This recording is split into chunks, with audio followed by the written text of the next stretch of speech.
Hello students, आज हम अपने सेकंड चैप्टर रिटेल मैनेजमेंट के सेकंड चैप्टर पार्ट 3 की बात करेंगे, जिसमें बेसिकली हमने ऑर्गेनाइज्ड एंड अनऑर्गेनाइज्ड रिटेलिंग की बात करनी है। तो चलिए शुरू करते हैं ऑर्गेनाइज्ड रिटेलिंग के साथ। पिछले कुछ सालों में जो ऑर्गेनाइज्ड रिटेलिंग है वो इंडिया में बहुत पॉपुलर हुई है, बहुत ग्रो की है। ये एक ऐसा सेक्टर है जिसमें बहुत ग्रोथ हुई है और इसमें पोटेंशियल भी बहुत है ग्रोथ का, क्योंकि जो बिज़नेस एनवायरनमेंट है अगर वो फेवरेबल है और गवर्नमेंट पॉलिसीज़ फेवरेबल हैं तो इस सेक्टर की ग्रोथ को नहीं रोका जा सकता। जो ऑर्गेनाइज्ड रिटेल है उसमें हम इंक्लूड करते हैं अपने बिग शॉपिंग मॉल्स को, big complexes offering huge variety of branded goods and services. तो ऐसे जो मॉल्स हैं, ऐसे जो कॉम्प्लेक्सेस हैं, ऐसे रिटेल फॉर्मेट्स हैं, ये क्वालिटी प्रोडक्ट्स प्रोवाइड करते हैं and they try to provide value for money और शॉपिंग एक्सपीरियंस को एक मेमोरेबल एक्सपीरियंस बनाते हैं। आप विजुअलाइज करके देखें, अगर आप किसी शॉपिंग मॉल में जा रहे हैं अपनी ज़रूरत की चीज़ों खरीदने के लिए, तो ये आज के समय में आपका एक बहुत अच्छा एक्सपीरियंस रहता है। एम्बियंस बहुत बढ़िया रहती है, कुछ एडिशनल फैसिलिटीज़ वहाँ पे रहती हैं, कोई ईटिंग आउटलेट्स भी रहेंगे, तो एक अच्छा शॉपिंग एक्सपीरियंस भी ये प्रोवाइड कर रहे हैं। अब इस टाइप ऑफ रिटेलिंग को हम ऑर्गेनाइज्ड रिटेलिंग क्यों कहते हैं? क्योंकि इस पर्टिकुलर सेक्टर में जो ट्रेडिंग एक्टिविटीज़ हैं वो किसी न किसी एक्ट के अंडर रजिस्टर्ड होंगी, ऑर्गेनाइज्ड होगा, कोई ना कोई प्रोविजंस होंगे किसी एक्ट के जिनको हम मान रहे होंगे। तो इसका जो स्कोप है वो भी अनऑर्गेनाइज्ड रिटेलिंग से अच्छा ज़्यादा है, वाइडर है। कस्टमर सेंट्रिक अप्रोच रहेगी इसमें, मॉडर्न अप्रोच रहेगी इसमें, और बहुत सारी एडवांस टेक्नोलॉजी को हम यूज़ करते हैं, जैसे management information system, supply chain management, ऐसे ही कस्टमर रिलेशनशिप मैनेजमेंट। तो जितनी भी एडवांस टेक्नोलॉजी है उसका इस्तेमाल इसमें किया जाता है। अगर हम फीचर्स की बात करें अपने ऑर्गेनाइज रिटेलिंग की, तो सबसे पहला जिक्र इसमें आ जाता है बेटर इंफ्रास्ट्रक्चर का। In comparison to unorganised retailing, हमारी ऑर्गेनाइज्ड रिटेलिंग में बहुत बेटर इंफ्रास्ट्रक्चर मिलता है हमें, कस्टमर ओरिएंटेड इसे रखा जाता है and it provides better services to the customers. और कस्टमर्स के लिए शॉपिंग एक्सपीरियंस बड़ा प्लेजेंट और प्लीजिंग एक्सपीरियंस होगा, क्योंकि बेटर एम्बियंस भी उनको प्रोवाइड किया जाता है। देन इज कस्टमर फोकस्ड, तो organised retailing is more customer centric. हम कस्टमर्स को वैरायटी ऑफ गुड्स प्रोवाइड करते हैं, साथ में बहुत सारी एडिशनल सर्विसेज भी उनको हम प्रोवाइड करते हैं। तो कस्टमर की डिमांड्स, कस्टमर की लाइकिंग, उनके फैशन ट्रेंड्स, इन सबको ध्यान में रखते हुए ही आप अपनी आइटम्स के ऊपर कंसंट्रेट करेंगे। Then it is a modern approach, ऐसी मॉडर्न अप्रोच जिसमें जो अपनी अनऑर्गेनाइज्ड रिटेलिंग की तरह ट्रेडिशनल नहीं है, हम इसमें मॉडर्न टेक्नोलॉजी को सप्लाई चेन मैनेजमेंट के लिए, कस्टमर रिलेशनशिप मैनेजमेंट के लिए यूज़ करते हैं।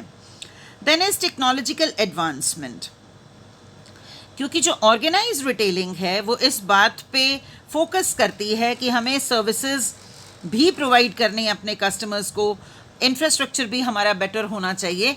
तो बहुत सारी मॉडर्न टेक्नोलॉजीज़ को, जो भी नए समय में आने वाली हैं, उनको यूज़ किया जाता है अपने कस्टमर्स का रिकॉर्ड करने के लिए, अपने कस्टमर्स की ट्रांजैक्शंस का रिकॉर्ड रखने के लिए और उन्हें टाइम टू टाइम कॉन्टैक्ट करने के लिए। इसके बाद बात की जाए कंट्रीब्यूशन टू कंट्रीज जीडीपी, तो organised retailing is subject to various laws, rules, regulations and grows at a faster speed.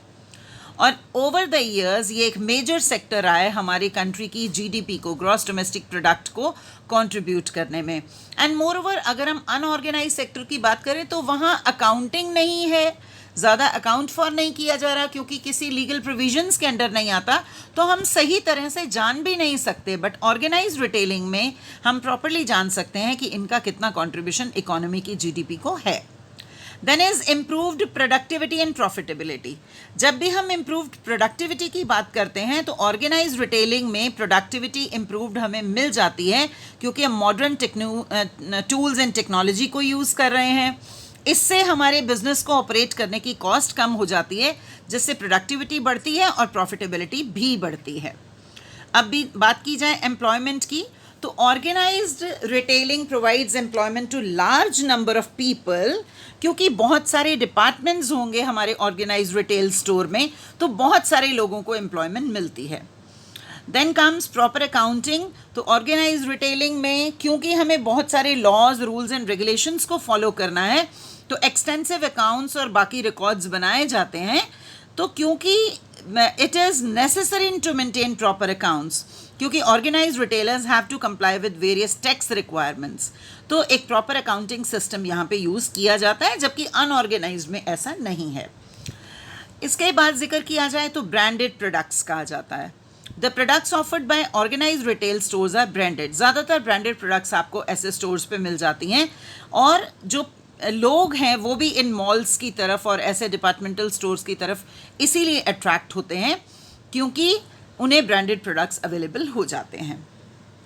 अब बात की जाए factors contributing to the growth of organised retailing in India. अगर हम ओवर द ईयर्स बात करें तो इंडिया में रिटेलिंग इंडस्ट्री बहुत अच्छे से ग्रो कर रही है, और बहुत सारे ऐसे फैक्टर्स हैं जैसे मिडिल क्लास कस्टमर्स की ग्रोथ, उनका डिस्पोजेबल इनकम इंक्रीज होना, वर्किंग विमेन का बढ़ जाना, देन एमर्जिंग रूरल मार्केट्स, ये सारे वो फैक्टर्स हैं जिनकी वजह से हमारा रिटेलिंग सेक्टर में अच्छी ग्रोथ हुई है। अब हम इन्हीं फैक्टर्स का डिस्कशन करते हैं। सबसे पहले growth of middle class customers. अब जो मिडिल क्लास कस्टमर्स हैं दे हैव इंक्रीज्ड, और उसके साथ साथ उनकी डिस्पोजेबल इनकम भी इंक्रीज हुई है। अभी मिडिल क्लास जो कस्टमर्स हैं they want to buy quality products, और उसके लिए वो डिसेंट अमाउंट भी पे करने को तैयार रहते हैं। जब आपकी डिस्पोजेबल इनकम बढ़ जाती है तो आप पेमेंट्स भी करने के लिए इजीली रेडी हो जाते हैं। एंड ऑर्गेनाइज्ड रिटेलर्स बहुत सारे चीपर प्राइजेस पे प्रोडक्ट्स देते हैं, और साथ ही साथ बहुत सारी सर्विसेज भी प्रोवाइड करते हैं। तो ये भी एक अच्छा फैक्टर है जिसकी वजह से हमारा ऑर्गेनाइज्ड रिटेलिंग बढ़ रही है, ग्रो कर रही है। Then is growing consumerism. अब कंज्यूमरिज्म की ग्रोथ एक अच्छा ऑर्गेनाइज्ड रिटेल सेक्टर के बढ़ने का कारण है। Consumerism means protest of consumers against unfair business practices and business injustices. Consumerism हम किसे कहते हैं? जब आपका कस्टमर बड़ा एनलाइटेंड है, बड़ा प्रोग्रेसिव है, और वो प्रोटेस्ट भी करता है अगर कोई अनफेयर प्रैक्टिसेस की जाती हैं।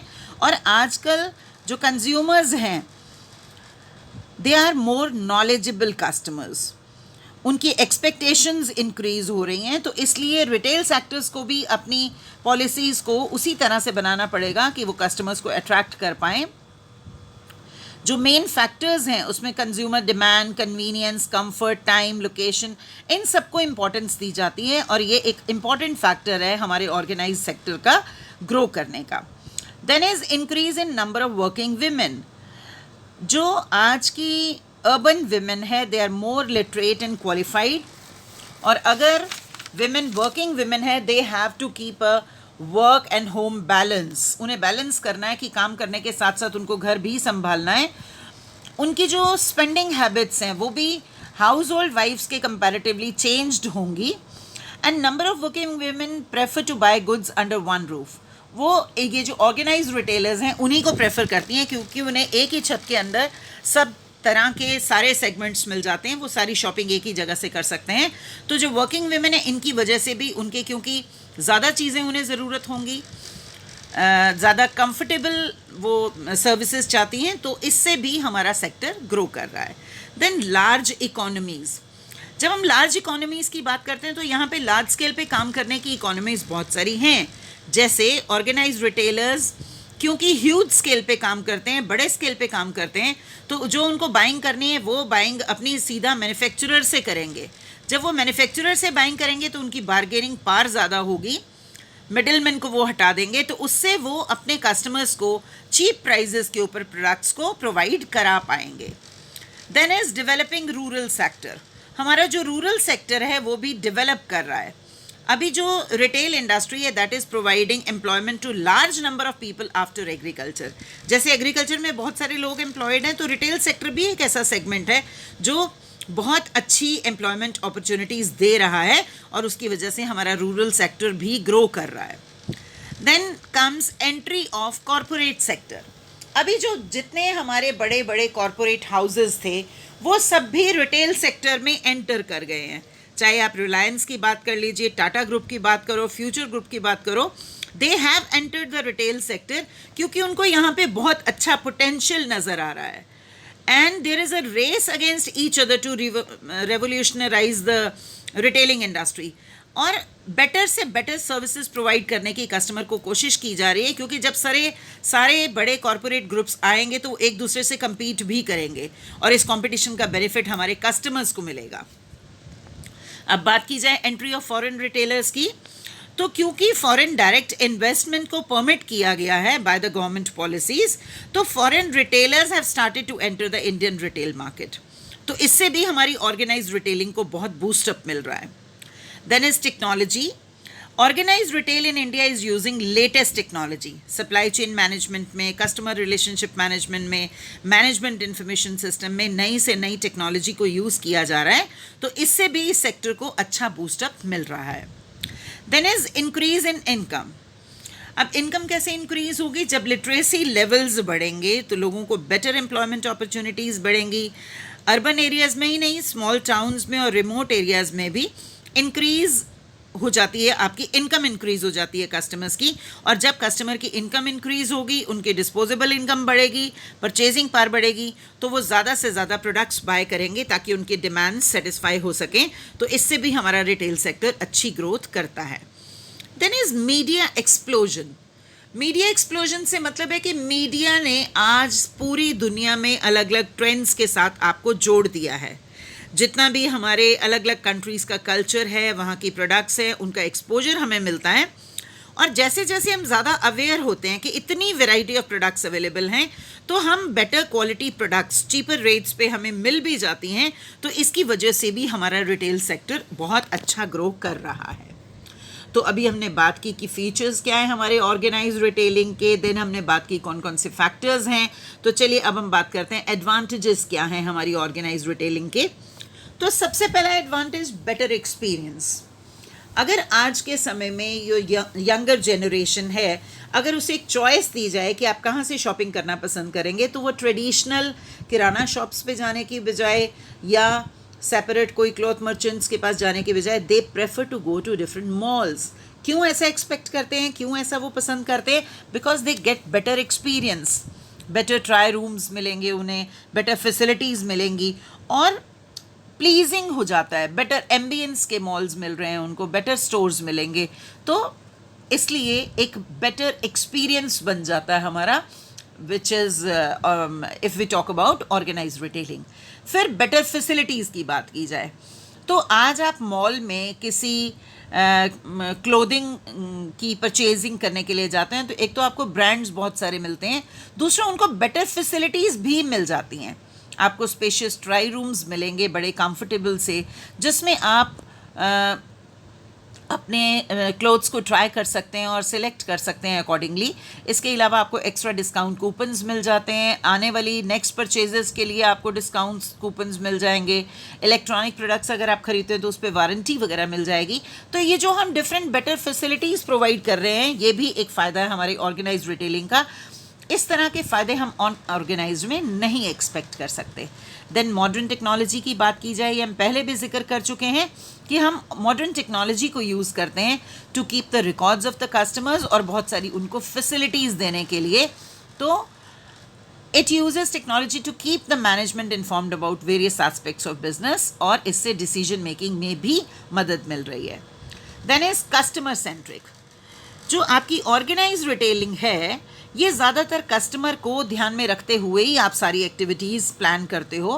कैसी उनको पैकिंग फैसिलिटी देनी चाहिए, सिटिंग फैसिलिटी कैसी होनी चाहिए, कोई ना कोई ईटिंग आउटलेट्स होने चाहिए. तो इसका मतलब कस्टमर की लाइकिंग को ध्यान में रखते हुए ऑर्गेनाइज्ड रिटेलिंग में सारी एक्टिविटीज़ को कैरी आउट किया जाता है. Then comes employment opportunity. We have already discussed. Almost आप देखोगे फीचर्स वाले ही पॉइंट्स दोबारा आ रहे हैं.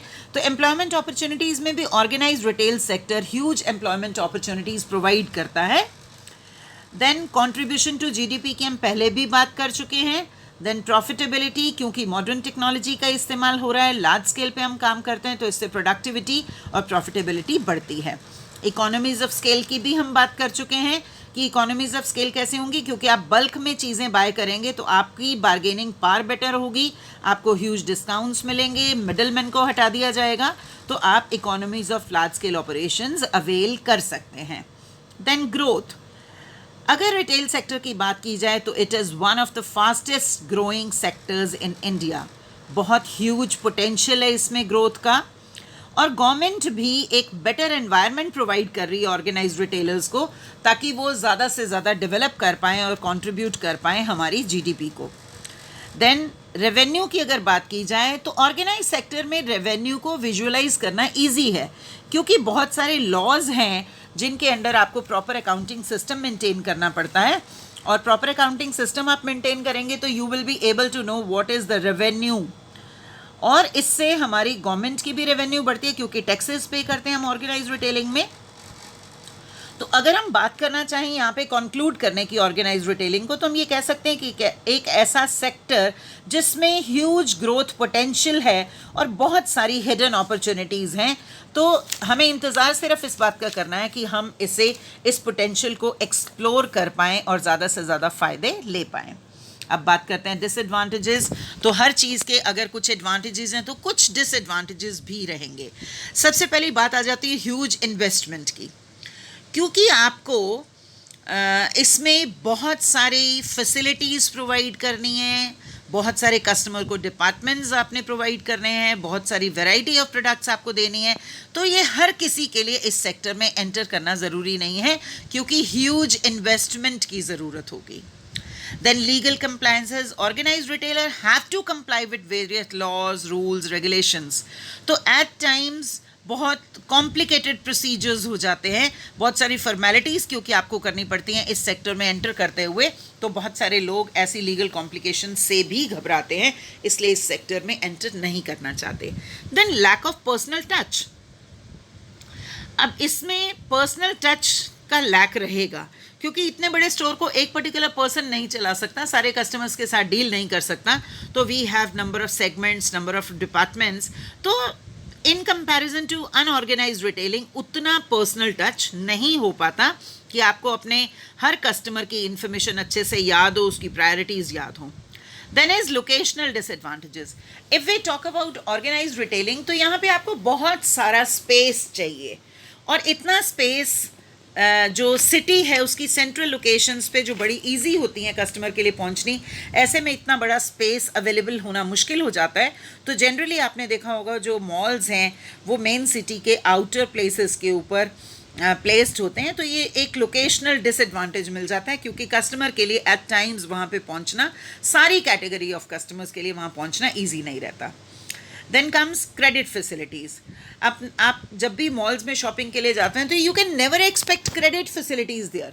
जो आपकी छोटी अनऑर्गेनाइज्ड रिटेलर्स हैं, they generally provide credit facilities to the customers, कि आप पूरा डेली बेसिस के ऊपर सामान खरीदते जाइए और मंथ के एंड में आप पेमेंट कर देंगे। लेकिन मॉल्स में आपको इस तरह की कोई फैसिलिटीज़ नहीं मिलती। तो कस्टमर के लिए एक डिसएडवांटेज है, जो लोअर स्ट्रेटा ऑफ इनकम है उसके लिए एक डिसएडवांटेज है। इसके साथ साथ ऑर्गेनाइज्ड रिटेलिंग में आप स्टोर्स पे जाएं, मॉल्स में जाएं, वहाँ आप शॉपिंग करें, तो आप एक्सपेक्ट नहीं कर सकते कि वहाँ बार्गेनिंग करेंगे। Whatever price is mention there, अगर कोई डिस्काउंट पॉलिसीज़ हैं तो वो सबके लिए डिस्प्लेड होंगी, और सिस्टम उतना ही डिस्काउंट उठाएगा। आपको कोई भी रिटेलर पर्सनल लेवल के ऊपर कोई बार्गेनिंग के बेसिस के ऊपर डिस्काउंट्स नहीं देता। फिर भी अगर हम कहना चाहें कि कुछ डिसएडवांटेजेस हैं, फिर भी ये एक इंडियन रिटेल में अच्छा ग्रोइंग सेक्टर है। The disadvantages of organised retailing sector are such कि जो रिच पीपल हैं, जिनके पास डिस्पोजेबल इनकम अच्छी है, उनके लिए कोई फ़र्क नहीं पड़ता कि आपका स्टोर कहाँ पे प्लेस्ड है, क्रेडिट फैसिलिटीज़ मिल रही हैं या नहीं मिल रही। इसीलिए हमारा ऑर्गेनाइज्ड रिटेल सेक्टर बहुत अच्छी ग्रोथ दे रहा है। अब बात करते हैं अनऑर्गेनाइज्ड रिटेलिंग की। तो ये एक इस तरह की रिटेलिंग है जो ट्रेडिशनली काम कर रही है, ट्रेडिशनल अप्रोच के साथ काम करती है। इसमें किसी तरह के कोई लीगल प्रोविजंस नहीं हैं, एंड इसमें आप इंक्लूड करते हो अपने small business operators. Small business operators जिनमें टेक्निकल और अकाउंटिंग स्टैंडर्डाइजेशन की कोई खास पॉलिसीज़ नहीं रहेंगी। ये ज़्यादातर अनब्रांडेड प्रोडक्ट्स में डील करते हैं, और अगर इसमें रिटेलर्स की बात की जाए तो इसमें लोकल किराना शॉप्स आपकी आ जाती हैं, जो पेवमेंट वेंडर्स हैं, जो आपने सड़क की रोड साइड के ऊपर देखा होगा कि कुछ वेंडर्स बैठे रहते हैं, या मोबाइल वेंडर्स हैं, वेजिटेबल सेलर्स हैं, फ्रूट सेलर्स हैं, इन सबको इंक्लूड किया जाता है इसमें। तो यहाँ पे फिक्स लोकेशन के ऊपर भी सेल की जा सकती है और वेंडर मोबाइल भी हो सकता है। जैसे आपने देखा होगा आपके घरों के आसपास सब्जी वाले आ जाते हैं, तो इन सबको हम अनऑर्गेनाइज सेक्टर में इंक्लूड करते हैं। Then maximum of retailing business in India is traditionally it is coming from unorganized sector. अगर आप परसेंटेज की बात करोगे तो आप देखोगे कि मेजर प्रोपोर्शन अनऑर्गेनाइज्ड रिटेलिंग का है। ग्रो कर रहा है हमारा ऑर्गेनाइज्ड रिटेलिंग, लेकिन फिर भी मेजर प्रोपोर्शन अनऑर्गेनाइज्ड रिटेलिंग का है। इकोनॉमी का हमारा स्ट्रक्चर इस तरह का है, यहाँ पे लोगों की ज़रूरतें इस तरह की हैं, इनकम का लेवल इस तरह का है, उनको बहुत सारी ऐसी फैसिलिटीज़ चाहिए जो अनऑर्गेनाइज में मिल पाती हैं। अगर हम इसके फीचर्स की बात करें तो इसमें ट्रेडिशनल फॉर्मेट है, लो कॉस्ट रिटेलिंग की एक ऐसी फॉर्म है, और इसमें मेनली एग्जांपल्स में लोकल किराना शॉप्स, जनरल स्टोर्स, आपके जो पान वाले हैं, बीड़ी वालाज हैं, ग्रॉसरी शॉप्स हैं, इन सबको हम इंक्लूड कर लेते हैं। अगर पोटेंशियल की बात की जाए तो एम्प्लॉयमेंट पोटेंशियल इसमें है, बट ऑर्गेनाइज के कंपैरेटिवली कम है, और जो इसमें कम लोगों की आपको ज़रूरत पड़ती है। जैसे आपको बड़े रिटेल स्टोर्स में ज़्यादा लोगों को आप एम्प्लॉयमेंट दे सकते हैं, कंपैरेटिवली इसमें कम रहेगा। Then is low cost operations. अब यहाँ पे बहुत ज़्यादा हाई फाई टेक्नोलॉजीज़ का इस्तेमाल नहीं किया जा रहा, तो हमारी जो कॉस्ट ऑफ ऑपरेशंस है वो कम रहेगी। कोई ख़ास तरह की स्पेशलाइजेशन को भी यूज़ नहीं करते, तो हम लो कॉस्ट के ऊपर ऑपरेट कर सकते हैं। किसी तरह के कोई लीगल प्रोविजंस नहीं है जिनको हमें फॉलो करना है, कोई टेक्निकल स्पेशलाइजेशन भी नहीं है, तो किसी तरह की जब ऐसी कोई लीगल फ्रेमवर्क नहीं है जिसको आपको फॉलो करना है, तो आप बहुत ज़्यादा, यही एक कारण है कि जिसकी वजह से हम इस सेगमेंट का कंट्रीब्यूशन भी ज़्यादा चेक नहीं कर पाते कि कितना कंट्रीब्यूट ये कर रहे हैं इकोनॉमी को। देन प्लेस ऑफ ऑपरेशंस की बात की जाए तो प्लेस ऑफ ऑपरेशंस कुछ भी हो सकता है। It can be fix location, जैसे कोई कपड़े वाली शॉप है आपकी, ग्रॉसरी की शॉप है, जनरल स्टोर्स हैं, इसमें आपके पेमेंट वेंडर्स भी आ जाते हैं जो रोड साइड के ऊपर कोई टॉयज़ बेच रहे हैं, बलून्स बेच रहे हैं, या कोई आर्टिफिशियल ज्वेलरी बेच रहे हैं। और इसी के साथ साथ आपके मोबाइल वेंडर्स भी आ जाते हैं, जैसे सब्जी बेचने वाले, फ्रूट बेचने वाले, जो एक जगह से दूसरी जगह पर घूमते रहते हैं। अगर हम पर्सनल टच की बात करें इसमें, तो पर्सनल टच कस्टमर्स के साथ है, क्योंकि बहुत लंबे समय से आप उन्हीं कस्टमर्स के साथ डील कर रहे हो, तो आप एक पर्सनल टच का एक अच्छा लेवल मेंटेन कर सकते हैं। बात की जाए क्रेडिट फैसिलिटीज़ की, तो क्रेडिट फैसिलिटीज़ अच्छी प्रोवाइड की जाती हैं अनऑर्गेनाइज्ड रिटेलिंग में, क्योंकि आप कस्टमर्स के साथ डेली मीट कर रहे हैं, उनकी आप ज़रूरतें भी जानते हैं, तो जैसी कस्टमर की रिक्वायरमेंट है उसके अकॉर्डिंगली आप उनको बेटर क्रेडिट फैसिलिटीज़ भी प्रोवाइड करते हैं, जो हमारी ऑर्गेनाइज्ड रिटेलिंग में अवेलेबल नहीं था। अब बात की जाए फैमिली बिजनेस की, तो इसमें ज़्यादातर इस सेगमेंट में एक जनरेशन से दूसरे जनरेशन तक बिजनेस पास ऑन होता जाता है, और एक ही फैमिली है जो कई कई सालों से अपने बिजनेस को चला रही हैं, तो कहीं ना कहीं प्रोडक्ट ऑफरिंग्स में कुछ वैरायटीज़ ऐड करने में या अपने स्टोर की आउटलुक में कुछ ना कुछ चेंजेस करते हैं, लेकिन मोर ओवर फैमिलीज़ ही इसको कंटिन्यू करती जाती हैं। फिर बात की जाए लोकेशनल ईज़ की, तो in comparison to organised retailing यहाँ पे कम स्पेस की ज़रूरत है, जो आपको शहर के बीचों बीच, जहाँ कस्टमर के लिए पहुँचना बहुत आसान है, ऐसी जगह पे मिल जाता है, तो हम लोकेशनल एडवांटेज अवेल कर सकते हैं। स्मॉल परचेजेस की बात की जाए, अब ज़्यादातर लोग थोड़ी थोड़ी क्वांटिटी में चीज़ें खरीदना चाहते हैं, क्योंकि उनको अपनी मंथली इनकम में जो डिस्पोजेबल इनकम का हिस्सा है, they can not buy in bulk, तो वो ज़्यादातर स्मॉल क्वांटिटीज़ में बाय करते हैं। तो ऐसे कस्टमर्स जो उनके नियर बाय शॉप्स होती हैं, किराना शॉप्स हैं, रिटेल स्टोर्स हैं, जो छोटी मोटी दुकानें हैं, वहीं से ख़रीदना पसंद करेंगे, वो ऑर्गेनाइज रिटेल स्टोर में जाना नहीं पसंद करते। एडवांटेजेस की बात की जाए तो कुछ एडवांटेजेस, ज़्यादातर एडवांटेजेस आपके वही होंगे जो हमने अभी फीचर्स में किए, तो मैं थोड़ा सा इसको स्पीडली कवर अप करूँगी। एम्प्लॉयमेंट अपॉर्चुनिटीज़ की हम बात कर चुके हैं ऑलरेडी इसमें, तो है एम्प्लॉयमेंट अपॉर्चुनिटीज़, लेकिन कंपैरेटिवली बहुत कम है।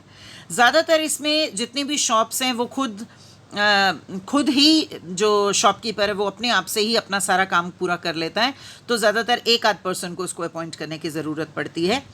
अगले एडवांटेज की बात की जाए तो कन्वीनियंट लोकेशन, हमने अभी अभी बात की है कि ऐसी जो रिटेल शॉप्स हैं वो ऐसे एरियाज़ में प्लेस्ड होती हैं जहाँ पे इजीली कस्टमर्स के लिए अप्रोच करना आसान रहता है। देन क्रेडिट फैसिलिटीज़ की बात की जाए तो ये क्रेडिट फैसिलिटीज़ प्रोवाइड करते हैं, हमने अभी बात किया। पर्सनल टच को भी हमने अभी डिस्कस किया था। ऐसे ही लीगल प्रोविजंस को हमने अभी डिस्कस किया था कि कोई ख़ास ऐसे लीगल प्रोविजंस नहीं हैं, इसीलिए अनऑर्गेनाइज्ड रिटेलिंग की तरफ ज़्यादा से ज़्यादा लोग अट्रैक्ट होते हैं।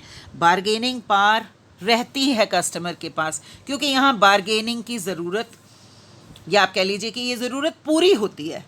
जितने भी कस्टमर में बार्गेनिंग पावर ज़्यादा होगी वो ज़्यादा सेटिस्फाई होगा, और बहुत सारे केसेस में कस्टमर टू कस्टमर भी बार्गेन किया जाता है और लो प्राइजेस के ऊपर आप चीज़ें खरीद सकते हैं।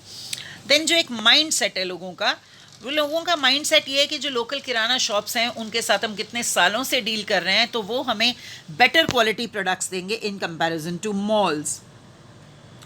अब डिसएडवांटेजेस की बात करते हैं अपने ऑर्गेनाइज सेक्टर की, तो इसमें स्टैंडर्डाइजेशन किसी तरह का कोई नहीं है। आप हर जो प्रोडक्ट्स हैं आपको जो ऑफ़र की जाती हैं usually the different terms of quality, size etcetera, तो कोई स्टैंडर्डाइजेशन की बात नहीं की जा सकती। अगर कंपटीशन की बात की जाए तो बहुत ज़्यादा कंपटीशन है इसमें। सर्विसेज प्रोवाइडेड को देख लीजिए आप, और इसका एक टफ कंपटीशन रहेगा ऑर्गेनाइज रिटेलिंग के साथ भी, और विद इन अनऑर्गेनाइज भी टफ कंपटीशन रहता है। किसी तरह की एडवांस टेक्नोलॉजी को इस्तेमाल इसमें नहीं किया जा सकता, क्योंकि ना तो अफोर्ड करना इजी है और ना ही कोई इतनी ज़्यादा फैसिलिटीज़ हम कस्टमर्स एक्सपेक्ट भी करते हैं अनऑर्गेनाइज में। तो हम कोई अपनी सप्लाई चेन मैनेजमेंट की या इन्वेंट्री कंट्रोल की ऐसी बेस्ट प्रैक्टिसेस को यूज़ नहीं करते। अब अगर ह्यूज कॉस्ट की बात कीजिए तो यहाँ ह्यूज कॉस्ट ऑफ इन्वेस्टमेंट नहीं आ रही, लेकिन ऑपरेटिंग कॉस्ट बढ़ जाती है। इसलिए बढ़ जाती है क्योंकि हम कोई ऑटोमेशन की टेक्निक्स नहीं यूज़ कर रहे। तो अगर आप ऑटोमेशन नहीं यूज़ कर रहे या आप लार्ज स्केल पे काम नहीं कर रहे, तो आपको कंपैरेटिवली आपकी जो कॉस्ट होगी प्रोडक्ट्स की वो खुद को ही कम रहेगी, तो आप कस्टमर को चीपर प्रोडक्ट्स नहीं दे पाएंगे। नॉलेज एंड स्किल की बात की जो, तो ऑर्गेनाइज रिटेलर के कंपैरेटिवली यहाँ पे स्किल की, पर्सनल नॉलेज की थोड़ी कमी रहती है। जैसे हम कह रहे हैं कि फैमिली बिजनेस ही चलता है, तो फैमिली मेम्बर्स ही सभी रोल्स प्ले करने की कोशिश करते हैं। तो ऐसे में हम ये एक्सपेक्ट नहीं कर सकते कि हम कुछ नॉलेजेबल प्रोफेशनल्स को हायर कर लेंगे जिससे हमारा काम आसान हो जाएगा। Then is lack of government policies, कोई खास government policies unorganised retail sector की फेवर में नहीं बनती हैं, तो इसलिए इसकी जो ग्रोथ है वो सारे के सारे एफर्ट्स रिटेलर्स के ही रहेंगे, कोई खास गवर्नमेंट पॉलिसीज़ नहीं बनती। अट्रैक्शन की बात की जाए तो आज का कस्टमर ज़्यादा कंफर्ट चाहता है, फैसिलिटीज़ बेटर चाहता है, वो एयर कंडीशनड स्टोर्स चाहता है, तो ये लेस अट्रैक्टिव है in comparison to organised retailing. Then बात की जाए लैक ऑफ स्पेशलाइजेशन की, तो क्योंकि यहाँ पे हम ट्रेडिशनल गुड्स को ज़्यादा प्रेफर करते हैं, ज़्यादा इजीली सेलेबल होती हैं वो चीज़ें, तो यहाँ पे कोई खास स्पेशलाइजेशन की तरफ भी ध्यान नहीं दिया जाता। जितनी भी लिमिटेशंस की बात की जाए, फिर भी हमारा जो main retail landscape of India है उसमें हमारा अनऑर्गेनाइज सेक्टर ही डोमिनेट करता है। जो स्मॉलर टाउन्स हैं उसमें ज़्यादातर लोग अपने आस पड़ोस की जो दुकानें हैं, अनऑर्गेनाइज रिटेलर्स हैं, उन्हीं के पास जाना ज़्यादा पसंद करते हैं। तो जितने भी हमने डिफरेंट पॉइंट्स किए आज के हमारे टॉपिक में, number of points are there, तो इसके बाद हमारा नेक्स्ट टॉपिक आ जाता है difference between organised and unorganised retailing. तो इसमें मैं सिर्फ रश अप करते हुए कुछ एक पॉइंट्स को लूँगी। जैसे अप्रोच की बात की जाए तो ऑर्गेनाइज रिटेलिंग मॉडर्न अप्रोच है, अनऑर्गेनाइज में ट्रेडिशनल अप्रोच को लिया जाता है। एम्प्लॉयमेंट जनरेशन आपने डिस्कस ऑलरेडी हमने बहुत बार किया कि ऑर्गेनाइज रिटेलिंग में ज़्यादा लोगों को एम्प्लॉय किया जाता है। लीगल प्रोविजंस की बात की जाए तो ऑर्गेनाइज रिटेलिंग में ज़्यादा लीगल प्रोविजंस को फॉलो करना पड़ता है, लेकिन अनऑर्गेनाइज में कोई स्ट्रिक्ट लीगल रूल्स नहीं हैं। लोकेशन की बात की जाए तो ऑर्गेनाइज रिटेलिंग में it will be far from the city, लेकिन अनऑर्गेनाइज जो रिटेल सेक्टर्स है वो कन्वीनियंट प्लेसेस पे रहते हैं, जहाँ पे कस्टमर के लिए पहुँचना बड़ा आसान रहता है क्योंकि उनको कम जगह की ज़रूरत है। पर्सनल टच की बात की जाए तो ऑर्गेनाइज्ड रिटेलिंग में ज़्यादा पर्सनल टच था। बार्गेनिंग की बात की जाए तो कोई बार्गेनिंग पॉसिबल नहीं है ऑर्गेनाइज्ड में, लेकिन अनऑर्गेनाइज्ड में बार्गेनिंग थी अवेलेबल। देन क्रेडिट फैसिलिटी की बात करें तो अनऑर्गेनाइज्ड में क्रेडिट फैसिलिटीज़ मिल जाती हैं जबकि ऑर्गेनाइज्ड में नहीं मिलती। इकोनॉमीज़ ऑफ स्केल की बात की जाए तो economies of scale organised retail sector में अवेलेबल है, क्योंकि हम मॉडर्न टेक्नोलॉजी को यूज़ करेंगे, हमारा स्केल ऑफ ऑपरेशन ज़्यादा होगा, तो इकोनॉमीज़ ऑफ स्केल भी हम अचीव कर पाएंगे। टेक्नोलॉजी की बात की जाए तो ऑर्गेनाइज रिटेलिंग में मॉडर्न टेक्नोलॉजी को यूज़ किया जाता है, बट अनऑर्गेनाइज में कोई ऐसी मॉडर्न टेक्नोलॉजी को या टेक्निक्स को हम यूज़ नहीं कर रहे। अगर कंट्रीब्यूशन टू जीडीपी की बात की जाए तो अच्छा कंट्रीब्यूशन जीडीपी में देती है organised retailing. Same way unorganised retailing भी कंट्रीब्यूट करता है, but it is not easy to trace out that how much they are contributing. Ambience की बात की जाए तो ऑर्गेनाइज रिटेल सेक्टर में एम्बियंस अट्रैक्टिव रहता है, और कस्टमर फोकस की बात की जाए तो हमारा organised sector more customer centric है। प्रोडक्टिविटी की बात की जाए तो स्पेशलाइज्ड टेक्नोलॉजी यूज़ करने की वजह से बेटर प्रोडक्टिविटी ऑर्गेनाइज्ड रिटेलिंग में रहती है। प्रॉफिटेबिलिटी की भी बात की जाए तो अनऑर्गेनाइज सेक्टर के बजाय मोर प्रॉफिटेबल रहेगा हमारा ऑर्गेनाइज्ड रिटेल सेक्टर। इसी तरह से ऑर्गेनाइज्ड रिटेल सेक्टर में आप ब्रांडेड प्रोडक्ट्स ले सकते हैं, ज़्यादा अमाउंट ऑफ इन्वेस्टमेंट इसमें लगाएंगे, ज़्यादा ग्रोथ पोटेंशियल है, बेटर सर्विसेज प्रोवाइड करते हैं। और अगर अकाउंटिंग की बात की जाए तो ऑर्गेनाइज सेक्टर में more accounting and tax compliances are there, जबकि अनऑर्गेनाइज सेक्टर में ऐसा नहीं है। और अगर आप एग्जाम्पल्स की बात करें तो ऑर्गेनाइज में हमारे पास departmental stores, discount stores, supermarkets, factory outlets, speciality stores वगैरह आ जाते हैं। और अगर आप अनऑर्गेनाइज रिटेलिंग की बात करें तो वहाँ पे आपकी लोकल किराना शॉप्स, पान वाले, बीड़ी वाले, जनरल स्टोर्स, कोई हार्ट्स हैं या कोई मेलाज लगे हुए हैं, उनके बीच में जो शॉप्स हैं वो सब आ जाएंगी। अब इसके बाद आ जाता है current landscape of retailing in India क्या है। तो ये फिर से स्लाइड में आपको ऑर्गेनाइज्ड और अनऑर्गेनाइज्ड रिटेल सेक्टर की बात की जा रही है, और अगर आप देखें तो यहाँ पे परसेंटेज लास्ट में डिपिक्ट की गई है। तो आप देख रहे हो कि ऑर्गेनाइज्ड का परसेंटेज बड़ा कम है कंपैरेटिवली, क्योंकि अभी भी इंडिया में ट्रेडिशनल रिटेल स्टोर्स ज़्यादा चल रहे हैं। अब इस स्लाइड में आपको दिखाया जा रहा है कि कौन कौन से मेन फॉरेन रिटेलर्स हैं जो इंडिया में काम करते हैं और ये किस किस कंट्री से बिलोंग करते हैं। इसके बाद बात की जाए कि गवर्नमेंट क्या इनिशिएटिव्स ले रही है। ये टॉपिक आपकी बुक्स में भी अवेलेबल नहीं है, तो प्लीज़ इसको यहीं से अपने पास नोट डाउन कर लीजिएगा। जो मेनली गवर्नमेंट इनिशिएटिव्स की बात की जाए तो government time to time FDI के रूल्स को चेंज करती रहती है, ताकि ज़्यादा से ज़्यादा फॉरेन रिटेलर्स इंडिया में आ सकें और कस्टमर प्रोडक्ट में डील करें। इससे कंपटीशन भी बढ़ेगा, और जो इवन हमारे जो डोमेस्टिक कंपनीज़ होंगी वो भी इनसे कंपटीशन करने के चक्कर में बेटर फैसिलिटीज़ करेंगे और अपने आप को ज़्यादा ऑर्गेनाइज करेंगी। Government of India has allowed 100% FDI in online retail of goods and services through automatic route. तो इससे जो एग्जिस्टिंग बिजनेसमैन हैं, ई कॉमर्स कंपनीज़ हैं, उनको बेटर बूस्टअप मिलता है। अब करंट लैंडस्केप की बात की जाए रिटेलिंग की, तो जो इंडस्ट्रियल सिनेरियो है आप इसमें देख पा रहे हो कि हम by 2026 we are expecting to cross $200 billion mark. और अगर इंडियन रिटेल मार्केट की बात की जाए तो आपको इसमें डाटा दिया जा रहा है कि 2026 में हम $1.75 ट्रिलियन की मार्केट को कैप्चर करने की कोशिश कर रहे हैं, और अगर 2018 के डाटा को कंपेयर करें इट इज़ ओनली $0.79 ट्रिलियन। और अगर यहाँ पे आप बात करो CAGR की, कंपाउंड एनुअल ग्रोथ रेट, तो 9 to 11% की हमें ग्रोथ रेट मिल रही है। और इसमें बहुत सारे फैक्टर्स हैं, जैसे अर्बनाइजेशन है, इनकम ग्रोथ है, न्यूक्लियर फैमिलीज़, वर्किंग विमेन, ये सारे फैक्टर्स हैं जो इसको कंट्रीब्यूट कर रहे हैं। On the other hand, the Indian e-commerce industry is expected to cross $200 billion mark by 2026, growing at again compound annual growth rate of 30%. और ज़्यादा से ज़्यादा इसमें ग्रोथ नज़र आ रही है हमें। Then leading trading retail trends की बात की जाए तो ऑनलाइन शॉपिंग को बड़ा प्रेफर किया जा रहा है. देन कस्टमर फोकस रिटेलिंग है. सेल्फ ड्राइविंग डिलीवरी व्हीकल्स या ड्रोन फैसिलिटीज़. आपने लॉकडाउन के टाइम में देखा होगा बहुत सारे ऐसे बड़े शहर हैं जहाँ पे ड्रोन के थ्रू डिलीवरीज दी जा रही हैं. और जो फिजिकल रिटेलिंग है उसमें काफ़ी ट्रांसफॉर्मेशन नज़र आ रहा है. एंड शॉप लोकल ट्रेंड भी बहुत ज़्यादा पॉपुलर हो रहा है कि हमें अपने हिंदुस्तान की बनी हुई चीज़ों को ख़रीदना है. तो अगर लीडिंग रिटेल ट्रेंड्स की बात की जाए तो ये हैं.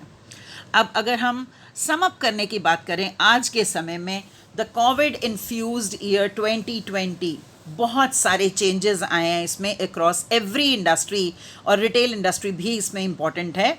और बहुत चेंजेस देखने पे आए हैं. The retailers must efficiently adapt to these dynamic trends ताकि हम कॉम्पिटिटिव 2020 में अपना बेटर परफॉर्मेंस कर पाएँ. बहुत सारे लोग ड्यू टू कोविड, क्योंकि बाहर जाना मूवमेंट ज़्यादा सेफ नहीं है, तो अभी हमारी ऑनलाइन शॉपिंग ज़्यादा प्रोमिनेंट होती जा रही है. तो आज के लेक्चर में इतना ही, और इसके साथ ही हमारा सेकेंड चैप्टर कंक्लूड होता है. Thank you.